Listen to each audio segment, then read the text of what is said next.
And so that's the study. It's available on the internet. Any of you can go in there, look at it, print it out, and spend time with it. When they compared the business license fees, there's a couple of different studies that have been presented to the council. This one was presented by the city staff, and they came out and went through all the different cities in the area. So if you go down through this, you can see that they had quite a few different cities that they did present in this particular study as they went down to show whether or not, for example, it said business licenses for landlords. This says no. We found out since then that Pleasant View does have a business license for landlord. They do not have good landlord and so on. And so they went through a lot of the different cities to present that, and that was presented to us. The other table that was presented to us was from Lewis Young, and this one was a little more selective. As you went through, it broke it down to Ogden, South Ogden, Washington Terrace, Roy, and Riverdale, and North Ogden. And so it compared North Ogden against the other cities and what their fees were. And so up to this point, those are the different studies that have been presented. And if any of you would like copies of this presentation, if you want to just send me an email to rflam@northogdencity.com, I'll go ahead and attach it and send it back to you. In our neighboring cities, I went ahead and tried to summarize. And Harrisville does have a business disproportionate fee. They are talking about the Good Landlord Program and whether or not to charge a license fee to the landlords. Pleasant View is discussing the business development fee. They don't have a Good Landlord Program, and they do have a landlord business license fee on their books. Ogden City is yes to all three. South Ogden, as you can see, is yes, no, no. Brigham City is yes. Washington Terrace is yes. Roy is no, and they're discussing some of them. Clearfield is no, yes, yes. Far West was no. Plain City's no, and Riverdale was no, no, and yes. And so I realize I'm jumping through this kind of quick, but I wanted to give you an idea. We've been looking at a lot of this over a period of time, and this information is available to you if you'd like it. And then South Ogden, when I went in and looked at South Ogden, as I looked at the fees there, they do have a disproportionate fee, but they don't seem to be as high as what was recommended by the firm that did the analysis for us. And as I've gotten into this, I found out that's the high amount we could go with. As the council, we could decide to go with a lower amount, as apparently the council in South Ogden did. Now in Harrisville City, in an article I found called Sprawl Busters, it said the mayor of Harrisville, Utah, on the other hand, claims that the city gets $720,000 a year in sales taxes from Walmart. The community of just 4,000 people has seen calls to the police rise by 1/3 since Walmart opened for business in 2005. The cops in Harrisville say the crime rate in their city is not because of local residents. According to Harrisville police, their Walmart has attracted drug users on methamphetamine who come to the superstore late at night. Most of the arrests in Harrisville are from people from neighboring Ogden, population 82,000 people. And so when you keep in mind $720,000 that they're getting in sales tax that Walmart's paying, and yet I'll show you what Walmart did when it came to their business license fees. And if you go over and look on their website, you'll see that for what they call a big box, the fee is $61,853. They give a discount if they have an asset protection program of 30%, and if they have on-site security program, they give another 30%.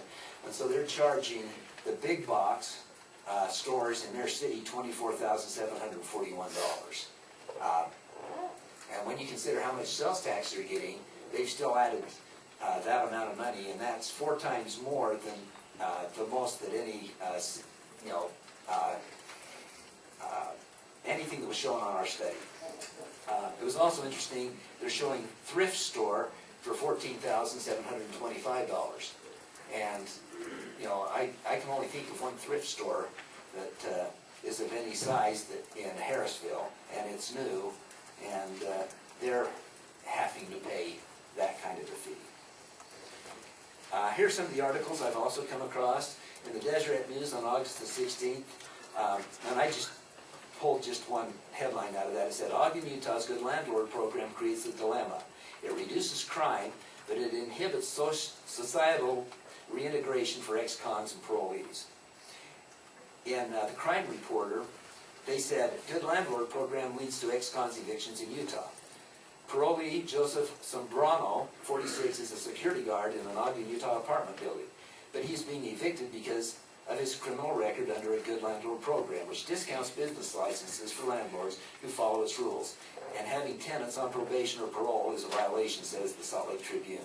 Looking for a new place to live, he says. I've talked to about 30 landlords, Sombrano said. As soon as I tell them I'm a felon, they say, can't do it. Now, I want you to think about it. If he can't get an apartment in Ogden because of the Good Landlord Program, where's he going to go? Utah Real Estate News, it says, West Jordan Good Landlord Program draws enthusiasm. The department has held 9 Good Landlord classes with 287 participants. After the first 45 minutes of the meeting, they're real enthused about the training, Chief Ken McGuire said. And each one of them, even the ones with tons of experience in doing real business approach to landlord, have learned something through this process. So I think it's been very, very educational, very positive to the one so far. When a rental property incident is reported to the police department, officers decide whether or not the rental property is the source of the incident. If it is, the department will first handle it in the Patrol and Investigations Division, and then it will be immediately reported to the Community-Oriented Policing and Crime Prevention Unit. That unit will coordinate with the Business Licensing Department and notify the landlord.